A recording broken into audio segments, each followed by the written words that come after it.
kita berdua bisa kuliah di kampus yang sama dan prodi yang Sama.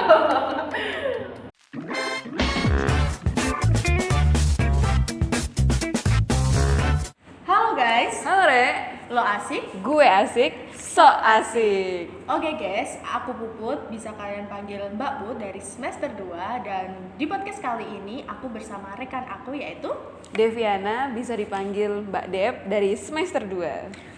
Oke, kali ini kita bakalan ngebahas sebuah topik yang cukup menarik nih buat temen-temen pelajar. Yang pastinya kita bakalan ngebahas sebuah perjuangan kita berdua waktu kita masih sekolah menengah sampai kita nemuin universitas.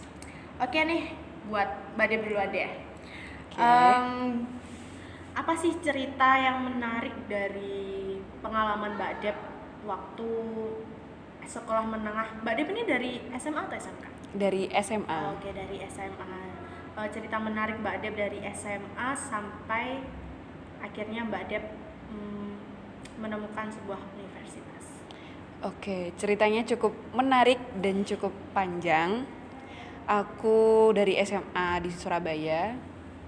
Dulu bercita-cita pengen masuk kuliah di Universitas Surabaya juga. Dulu pengennya sih di ITS ya, mohon maaf sebut merek. Mulai dari UTBK, Mandiri, waktu itu juga SNMPTN juga dapet ITS juga, tapi semuanya ketolak. Gitu. Terus, ngomong-ngomong nih Mbak Dep itu lulusan tahun berapa nih? Jadi malu nih. Aku GBR 1 tahun. Oh, GBR. Aku dari lulusan 2021. Oh, lulusan 2021. Berarti itu lalu masuk kuliah tahun? Aku baru masuk kuliah tahun 2022. Oh, tahun kemarin ya? Iya. Oh, berarti itu selama 1 tahun itu Mbak Dep, nah penasaran nih juga. Selama 1 tahun di gap year ya, 1 tahun itu Mbak Dep kesibukannya apa sih? Agak sedikit melenceng ya, yang dari awalnya pengen kuliah, tiba-tiba orang tua menyarankan untuk masuk dunia militer. Keren sih, keren. Terus. Aku awalnya sih mengikuti orang tua aja ya, gimana baiknya dimasukin asrama, belajar fisik, terus juga kesehatannya selalu dijaga gitu kan. Akhirnya tes, 3 kali aku tes, Taruna Angkatan Laut, Angkatan Darat, dan Angkatan Laut lagi. Keren. Tapi tuh entah kenapa selalu gagal di Pantukirda. Pantukirda itu apa? Pantukirda itu pantukir tingkat daerah. Jadi sebelum kita dikirim pendidikan itu ada pantukir tingkat daerahnya. Nah di situ aku selalu gagal. Sampai akhirnya tuh aku terpuruk banget dari kegagalan aku yang terakhir. Aku benar-benar depresi 1 bulan, mengurung diri di kamar. Aku nggak ngapa-ngapain.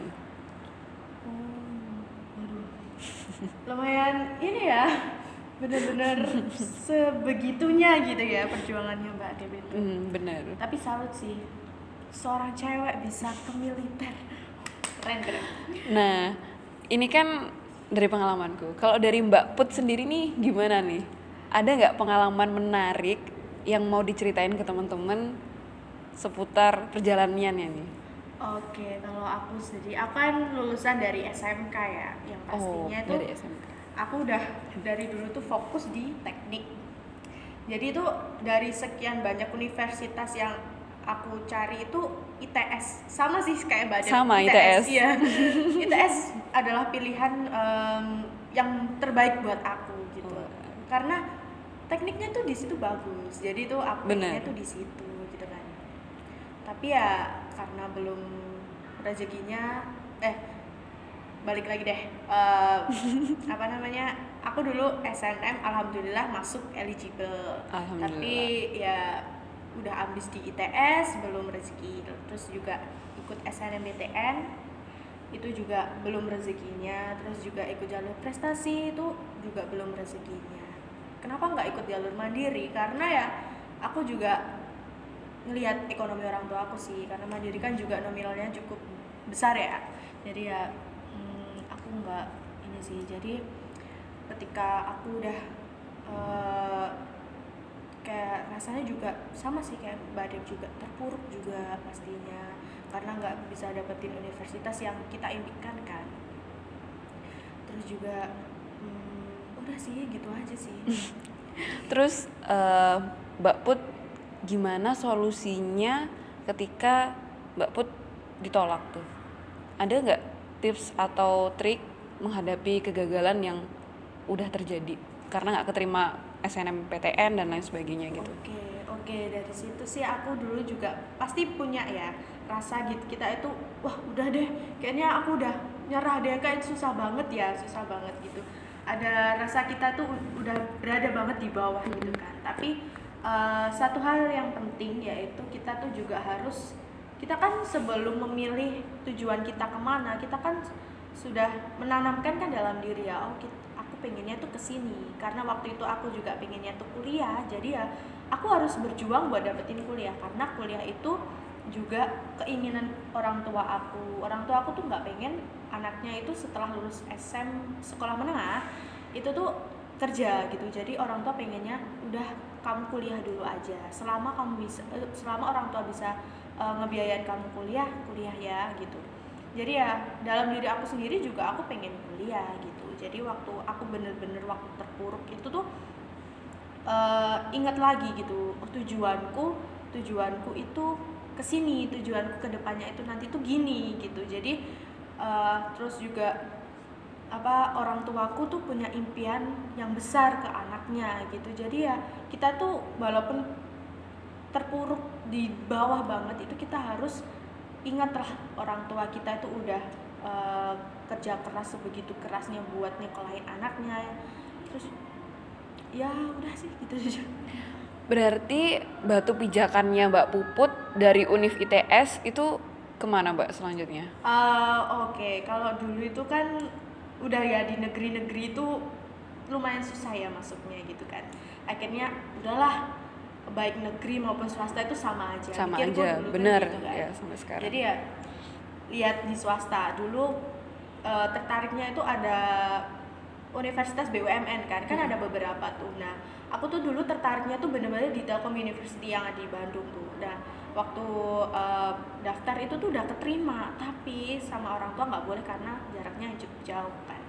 Jadi akhirnya di pilihan kedua itu aku tertarik sama UISI, Universitas Internasional Semen Indonesia, dan aku minta restu ke orang tua, gimana ibu, aku pengen coba, kalau rezeki ya udah, kalau enggak ya udah nggak apa-apa gitu kan.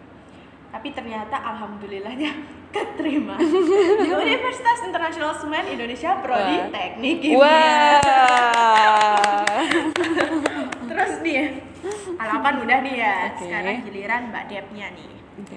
Setelah Mbak Dep tuh mengalami keterpurukan, terus kenapa enggak tetap merjuangin di militer, tapi kenapa sekarang kok di kuliah?